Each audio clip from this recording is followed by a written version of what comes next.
I would say the first thing that is, let's say this is the first article you submitted and you've not been through this review process before, and you're a PhD student, so you're used to getting A's or first class degrees or whatever the terminology is in the system you're in, and you get a review, revise and resubmit, and that feels like a C+ to you, and it's not a C+.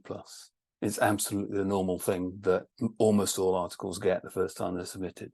I don't know the stats, but I suspect at Review International Studies, in the 4 years we've been running it, I would be really surprised if 5 articles had got accept with minor changes the first time in that whole period of time.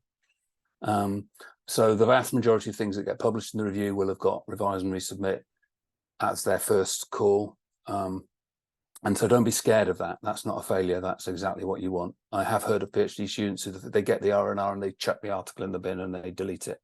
And you think, oh, well, you're not being very good, given very good advice. But psych yourself up, for that is exactly what I wanted, an outcome. And now I have to try and work with the reviews. I think the other thing that follows from that for me is that it's really, really common that you get quite a wide variety of evaluations of an article by 3 reviewers, right? One might say, this is fantastic, you should publish it as it is, or with a few minor changes. One might say, this is terrible, you should reject it, this should never be published. And one might be in between saying, this has got really good potential, but they need to do X, Y, and Z before it becomes publishable.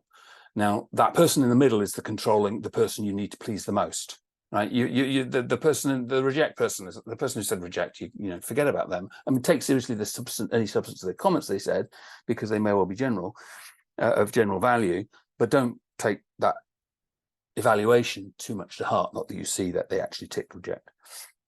But then what you want to do is, I think you want the person who says revise and resubmit to be really enthusiastic about the article.